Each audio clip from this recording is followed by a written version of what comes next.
ልጁ ነው ትላላችሁ ውዶቼ። እውነት ለመናገር ያክል ልቤ ድንግጥ ነው ያለው። እንዴ አበባው ለእኔ ነው እንዴ የተሰጠው ትላላችሁ። ሰላም ሰላም፣ ውድ የተከበራችሁ የቻናል ተከታታዮች ሰላማችሁ ይብዛልኝ የኔ ውድ ቤተሰቦች። ዛሬ ልጆቻችን ፍቅር በፍቅር ሆኖ መጥተውልናል። ሀይሚዬ ደግሞ በአበባ ተጥለቅልቃ ነው የመጣችው ውዶች። ይሄ አበባ ብሩኬ እንደዚህ ተሸክሞ ምናምን መጥቶ አይደለም፣ ራሱ አሸክሞ ምናምን ነው የመጣው። ይሄ አንድ ፍሬ ምናምን እንደነዛ እንደና አንድ አበባ አይደለም። እኔ ነግሬያቸዋለሁ፣ ብሩኬ ለሀይሚ አንድ አበባ አይሰጥም። አሸክሞ ተሸክሞ አረ ውዶች የምሬን ነው የምላችሁ። ማለት በጣም ደስ ብሎኛል።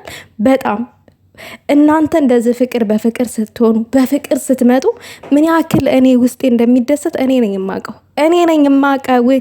እኔ በተፈጥሮዬ ውዶቼ፣ ይሄ ስራ ነው እናውቃለን፣ በብሩኬና በሀይሚ መሀል ማለት ነው። እንደዚህ የበለጠ ጭቅጭቅ ምናምን ነገር አልወድም፣ ጭንቀታም ስለሆንኩኝ ይመስለኛል። እና ለዛ ነው እንጂ ለሌላ ነገር ምናምን አይደለም። ግን ፍቅር በፍቅር ስትሆኑ ዋው ትላላችሁ።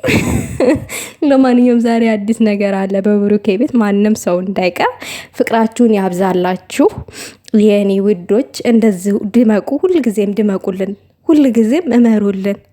ፍቅራችሁን ፈጣሪ አይቀንስባችሁ፣ ይጨምርላችሁ። በጣም ነው የምታምሩት የምር የኔ ውድ ቤተሰቦች። ደግሞ ላይክ ሼር አድርጉ። ለቤቱ አዲስ ከሆናችሁ ቤተሰብ ሆኑ።